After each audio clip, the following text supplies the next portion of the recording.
Ora, no vídeo de hoje vamos falar sobre medo. Eu já tenho um vídeo no meu canal YouTube sobre o medo, mas que foi feito em tempo de pandemia, por isso era um medo muito alocado ao contexto na altura, não é? O medo que nós tínhamos de uma pandemia, de uma doença, de uma possível até fatalidade e como é que nós reagíamos a isso. Se tiverem curiosidade para ver como é que nós reagimos ao medo em relação a doenças, vão lá ver esse vídeo. Né? O vídeo de hoje é sobre o medo como ferramenta pessoal e como ferramenta de controle. Ora, o vídeo serve para desconstruirmos isto. Né? Ora, vamos analisar primeiro o que é o medo. Né? O medo é um alerta, não é? É um estado, é um instinto de proteção, não é? E para nós estarmos mais atentos à nossa volta. Não é? Por isso é algo muito instintivo. Quem não trabalha os seus medos continua durante o seu desenvolvimento na vida com os medos muito instintivos. Há pessoas que trabalham os seus medos. É sobre isso que o vídeo hoje também fala. Como é que nós trabalhamos os medos, não é? Vamos só ver aqui o grau de intensidade. Nós podemos ter medo de algo e podemos ter pavor. O pavor é um medo que está a ser alimentado, por isso é algo que se agigantou, é mais. Mas na prática acaba por ser medo. Não é? Ora, temos que distinguir aqui três tipos de medos. Os nossos, não é? Que nós vivenciamos, experienciamos na nossa vida, não é? Os medos aprendidos, que nós não experienciamos, mas que aprendemos com outras pessoas. E os medos dos outros, não é? Não é dos outros, ter medo das outras pessoas, é o medo das outras pessoas, não é? Que nós vemos isto na forma de preocupação. Por isso, quem se preocupa muito com a outra pessoa está a tentar gerir os medos dela. Só que muitas vezes os medos são das outras pessoas, não são nossos. Há aqui uma transferência muito grande dos nossos medos para as outras pessoas. Isto vê-se muito em algumas educações, não é? Por isso há muitas crianças hoje em dia com muitos medos que para já não os deviam ter e depois estão com medos fora das suas etapas de desenvolvimento. Já vamos falar disso também, não é? Por isso, vamos começar pelos nossos, não é? Os nossos medos. Por isso, tudo aquilo que nós experienciamos e que é negativo. Nós só temos medo de algo que é negativo, que nos faz mal, que não é benéfico, não é? Que nos dói, que nos faz sofrer, que nos é retirado, que envolve ameaça, limitação. Isto são os medos que nós temos. Uma criança, por isso é que os pais protegem as fichas elétricas, porque a criança, se for lá e puser o dedo, além de ser perigoso, passa a ter medo de determinadas situações, porque há envolvido aqui o trauma, não é? Há muitas situações que os medos têm que ser vividos para depois serem aprendidos, porque senão podem ser aprendidos sem ser vividos. Muitas vezes, quando as pessoas chegam aos adultos, isto é uma incongruência e muitos dos problemas que têm relacionais, amorosos ou não, até familiares, contexto profissional ou amorosos, envolve muito estes medos que foram aprendidos e não experienciados. Estes têm que ser processados racionalmente. Para isto é que serve depois os psicólogos, que em consulta vamos tentar perceber como é que este medo invadiu a pessoa e como é que nós o vamos retirar à pessoa, não é? As fobias, não é? Os medos de voar, os medos de espaços públicos, os medos de espaços apertados. Não é? Temos que ver como é que a pessoa aprendeu estes medos, porque são limitantes. Não é? A pessoa hoje em dia não consegue fazer determinadas coisas por causa destes medos. Não é? Por isso, os nossos medos. Podemos ter medos de lugares, de coisas ou de assuntos, não é? A nossa verbalização e má comunicação em adultos tem muito a ver com os medos que nós temos em criança. Assuntos que não nos deixam falar, tabus, muitas proibições, limitações de conhecimento, tudo isto envolve que há certos assuntos que temos medo de falar. Não porque eles são assustadores, porque nós não sabemos falar sobre eles, não é? A sexualidade é um deles, não é? Muitas das nossas fobias também. Há pessoas que têm fobias e têm até vergonha de dizer que têm medo de determinadas situações. Às vezes situações que, para os outros que não têm medo de nada disto, não tem lógica, não é? Mas, por isso é que são medos pessoais, de vivências. Não é? Depois, os medos aprendidos. Aqui é que temos que ter muito cuidado, porque podemos aprender com pessoas significativas, família, pai, mãe, irmãos, tios, avós, com grupos ou em propaganda. Não é? Por isso, com as pessoas significativas, aprendemos muitos medos. Não é? E hoje em dia, por exemplo, muitas mães que dormem com filhos até a idades muito tardias estão a transferir para a criança muitos medos que não são experienciados, mas que são aprendidos. Não é? A criança passa a ter muitos medos porque não está autónoma. O seu poder de decisão é afetado porque precisa sempre da validação. as crianças têm que dormir na sua cama porque isto cria-lhes autonomia. Mas explicar isto a algumas mães é complicado, porque para elas estão a proteger a criança. Mas, na prática, depois vemos no desenvolvimento da criança que ela está limitada em algumas áreas. Não é? Por grupos, não é? Se há grupos com medo de determinadas coisas, nós podemos aprender estes medos não os tendo sentidos, não é? Muitas vezes vemos aqui algumas fobias negativas, não é? O racismo, a diferenciação de direitos. Nós, pois, há muitos medos, medos de etnias, que, não tendo nós a experiência, ficamos com medo porque há grupos significativos que têm medo destas temáticas. Não é? E a propaganda, obviamente. Não é? Isto hoje em dia os governos aprenderam a dominar pelo medo. Não é? Por isso tudo é muito assustador, tudo é muito posto de forma a que as pessoas dessensibilizem, de forma a que falar de determinada coisa seja banal. Não é? Hoje em dia nós vemos, por exemplo, ninguém tem medo de que a justiça não funcione. Por isso, já nos dessensibilizaram ao ponto de que roubar e corrupção é normal, não é? Temos que lidar com ela. Isto são medos que as pessoas aprendem, não é? De propaganda, mas estes são intencionais e premeditados. E depois há o medo dos outros, que é a tal preocupação. Que nós, como é que transformamos isto depois no dia-a-dia? Em conselhos, avisos, proibições, por isso não tem nada a ver connosco, é com o outro, mas nós estamos a tentar transferir para os outros os nossos medos, não é? Aqui temos de ter muito cuidado, como eu disse, nas crianças, porque os adultos não podem transferir para as crianças os seus medos, porque senão as crianças chegam à idade dos adultos com medos aprendidos, não experienciados, não é? Ficam muito desajustados, não é? Na sua idade adulta, não é? Ora, temos que ver aqui também o medo como arma, não é? Aqui é que é muito importante vocês terem atenção, porque o medo é realmente uma arma. Por isso, tenham medo de ter medo, né? Porque, como vocês vão ver agora, ela pode surgir de muitas formas. Né? Olha, pode servir como uma arma em termos educacionais, culturais. Né? Há culturas que tornam povos mais medrosos. Né? Os portugueses, por exemplo, já foram povos muito corajosos nos descobrimentos, não é? Na tentativa, na curiosidade, não é? no arriscar. Hoje em dia é um povo manso, não é? Muita literatura e nós vemos o nosso panorama, aceitamos tudo. É como se fosse o nosso fado. Não é? Por isso, na prática, nós perdemos com o tempo. Isto é cultural, porque é uma sociedade que faz o povo. Não é? É uma arma religiosa também, independentemente de qualquer religião, não é? Há muitos medos, há muitas imposições, há muitos castigos para determinadas ações. Isto envolve tudo medo, não é? Não precisamos de ir para as religiões árabes onde as pessoas fazem atentados, não é? Hoje em dia vemos até mesmo na parte da religião católica a parte dos escândalos sexuais com crianças, não é? Que isto durante muito tempo isto foi um medo silenciado. Só aquela franja de pessoas que eram afetadas pelos padres é que tinham estes medos. A sociedade em si, a sociedade nem queria saber disto. Por isso não era algo que queriam falar. Ora, aí está, é um tabu. Hoje descobre-se, não é? Todas as religiões envolvem muitos medos que são usados como arma. Temos que descobrir quais, não é? Ora, a arma do poder contra o outro, da prepotência, do abuso, é uma arma também de medo. Não é? E educações muito rígidas. Não é? Há pais que não deixam os filhos tentar. Não é?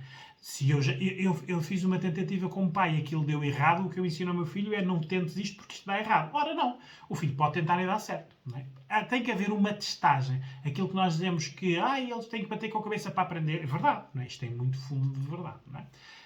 Depois também temos aqui o medo como arma relacional. Não é? Estabelecer limites, não é? Quando nós começamos uma relação de amizade ou amorosa, temos que estabelecer limites. Estes limites têm que envolver algum medo da consequência. Este é o meu limite e a regra. Se isto for ultrapassado, há esta consequência. A pessoa tem que entender isto para ter medo da consequência. Senão, o limite e a regra não existe. Não é? Temos que também que há muitos medos para testar a nossa tolerância, não é? As pessoas vão testando, a ver, por exemplo, se conseguem ter segundas oportunidades. Há alguém que consiga de vocês saber que vocês dão segundas oportunidades e ele já sabe que vocês vão dar terceiras, quartas, quintas e sextas. Porque não está bem estabelecida a regra de eu confio até algo não me ser benéfico, não é? Por isso, hoje em dia temos de ter muita atenção porque há muito, em termos relacional, muita medo de testagem. Estão a testar os vossos limites, a ver até onde podem ir. Não é? Ora, há muitos medos que surgem na forma de controle, de proteção. Não é? Quem vos proteger muito, quem fizer por vocês, quem não vos deixar fazer, quem vos estiver sempre a criticar, isto tudo envolve medo. E passado um bocadinho, há medo de testar, porque aquela pessoa, não é? Que para nós é importante porque temos uma relação com ela e que supostamente amamos, ou estamos apaixonados, ou admiramos, ou dependemos dela, está-nos a dar isso como um limite e a impor um medo, não é? Que não é nosso, não é? Mas é para nos controlar. E depois também há o medo da ameaça, obviamente. Não é? Isto aqui é tanto ameaça de verbalizada, não é? Cuidado, que é um aviso. Também o medo da rejeição. Ninguém gosta de ser rejeitado. Ninguém gosta que não gostem de nós. Por isso, há pessoas que lidam muito mal com a rejeição. Ora, a rejeição é o medo. Medo de ficar sem. Não é? Depois temos, vou-vos dar aqui o exemplo também do marketing. A publicidade utiliza muito o medo, os nossos medos, para vender, não é? Os laboratórios farmacêuticos, não é? Hoje em dia vemos as televisões autênticos anúncios de vão ver se não têm isto, mostrando os sintomas e mostrando pessoas com aquela doença, não é? Eu lembro-me agora, por exemplo, de um anúncio sobre a zona, não é? O anúncio que quer dizer pessoas com mais de 50 anos que tenham aquelas borbulhas que eles mostram lá e naqueles sítios, consultem o vosso médico. Ora, nós ficamos logo com medo. Tenho mais de 50 anos, até tenho aqui assim meia dúzia de borbulhas. Será que é aquilo? Ora, isto estão a jogar com os nossos medos, não é? Para ganhar dinheiro, obviamente, não é? Nós só devemos ir ao médico preventivamente nos exames anuais que devemos fazer e quando temos algo, não é? Porque senão começamos a ter uma sociedade de hipocondríacos em que basta falar em diálogo e que alguém tem isso, não é? Isto é muito bom, não é? Mas alguém ganha dinheiro com isto, não é? A indústria automóvel, por exemplo, funciona muito com os nossos medos, não é? Dos pneus, dos travões, das revisões, não é?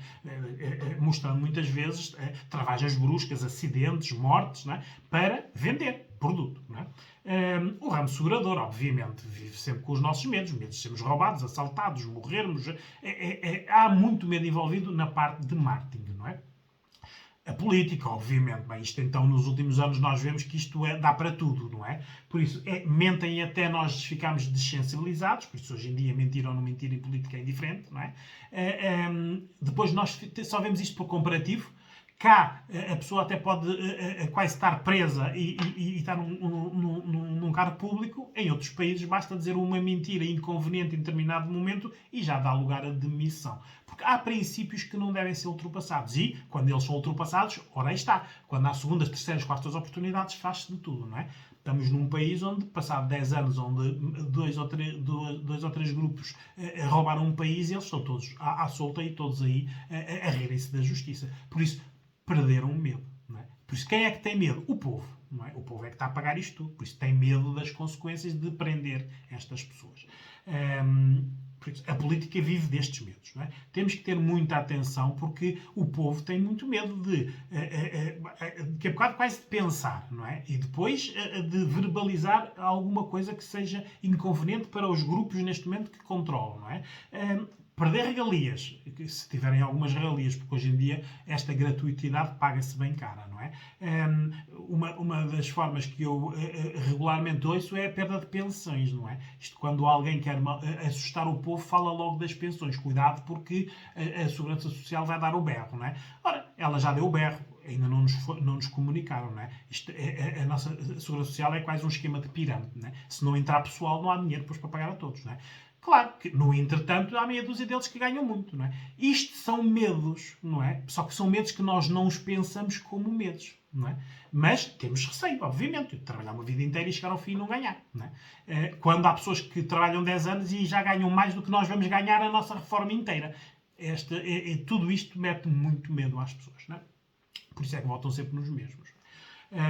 Agora vamos falar da saúde. A saúde também envolve muito medo, não é? Por isso, a pandemia foi um desses exemplos, obviamente, não é? E cada vez vai haver mais pandemias, porque ela foi lucrativa e serviu para dominar massas, não é? Por isso, esperem pela próxima pandemia, não é? Depois, na saúde há os efeitos secundários. Quando determinado laboratório quer vender determinado medicamento, diminui ou esconde os efeitos secundários. Não é? Quando aquele medicamento já não é rentável, começam a falar. Isto vê-se logo quando se lança um produto novo para a saúde, quando é novidade, as bulas, aquele papel lá dentro que descreve, é muito pequenino. Quando eles não querem vender não têm muita rentabilidade no medicamento, a bula já é maior, não é? Maior em termos de letras, não é? Por isso, há aqui o jogar com o nosso medo, não é? Vê na pandemia, não é? A pandemia era, se nós apanhamos o Covid, não há para todos nos hospitais o acompanhamento clínico, não é? Não há os ventiladores, por exemplo. Passados X tempo já não falavam dos ventiladores, já eram os efeitos secundários, não é? Efeitos secundários que na prática eram menores que muitas outras doenças que existiam já há muito tempo. Isto é tudo muito premeditado e jogam com os nossos medos, obviamente, não é? Ora, e depois na saúde também jogam muito com as taxas de mortalidade, não é? Todos nós temos medo de morrer. E a pior morte, às vezes, nem é aquela que nos pode acontecer, é que pode ser provocada. A pandemia, por exemplo, e muitos especialistas já deram esse alerta, parou com a maior parte dos exames preventivos. Por isso, é natural que neste momento não vai aparecer mais doenças. Elas existem, não foram mas diagnosticadas mais cedo. E há doenças que, com 1 ano ou 2 anos de não diagnóstico, podem evoluir e causar morte, não é? Hoje em dia, muito, por exemplo, na dimensão do cancro, existe mais significativo. Não quer dizer que tenha aparecido de repente mais cancro, pessoas que tenham cancro. Não foram mas diagnosticados mais cedo, não é? Porque na pandemia andávamos a tratar do Covid, era só isso que interessava, não é? Gastou-se mais dinheiro no Covid do que no tratamento de muitas destas doenças graves em 10 ou 20 anos, não é? Por isso vejam o absurdo que é. Não é?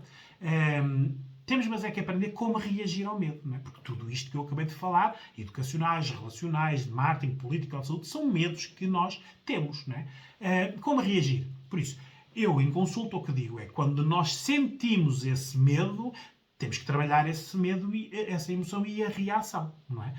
Há pessoas que nas fobias ultrapassam-nos por tentativa, não é? Há pessoas que têm medo de determinadas coisas que não vivenciaram e que nós, racionalizando, leva as pessoas a testar e a ver que o medo não tinha necessariamente, não era maléfico para ela, não é?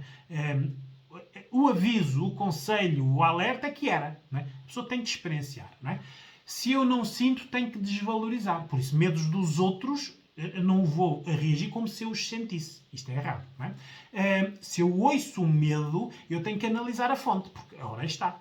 As fake news, as propagandas têm muito a ver com o que nós ouvimos, não é? Hoje em dia, a parte dos telejornais e dos jornais é tudo muito para pôr medo na população, não é? Em determinados segmentos da população. Tudo porque nós ouvimos. Por isso, quando nós ouvimos, temos que desvalorizar. Porque há fontes que não são credíveis, não é? Tudo o que eu vejo que me mete medo, eu tenho que evitar empatizar. Por isso, em vez de empatizar, em vez de me pôr no lugar de outra pessoa, tenho que fazer precisamente o contrário, não é? Porque não é um medo que está a acontecer comigo e está a acontecer com outra pessoa, não é? Há pessoas que, quando vem uma pessoa num ataque de pânico, por exemplo, com medo, ficam com os mesmos sintomas, não é? Olha, isto é preciso nós deixarmos de o fazer. Ora, temos que racionalizar. Temos que distinguir um medo que é pontual de um reiterado. Por isso, um pontual eu tenho que aprender com ele para, na próxima vez que me deparar com ele, ter uma reação mais forte e mais protetora para mim, não é? Um reiterado, eu tenho que fugir, não é? Porque quem usa medos contra nós durante vários momentos é porque está a usar esse medo para nos controlar. Por isso, eu tenho que evitar, não tenho que estar com essa pessoa ou nesse assunto ou nesse lugar, não é? Nós temos que saber que quem controla ou quem conhece os nossos medos controla-nos, não é? Então, nós temos que ver se queremos ser controlados ou não. Controlar o nosso eu, para nós empoderarmos e termos uma grande autoestima, temos que saber racionalizar também o nosso medo, não é? Isto tem que ser racionalizado. Não vamos evitar de ter medos, mas podemos gerir melhor as reações que temos a elas, não é? Isto é que é importante, que é para estarmos mais ajustados, não é?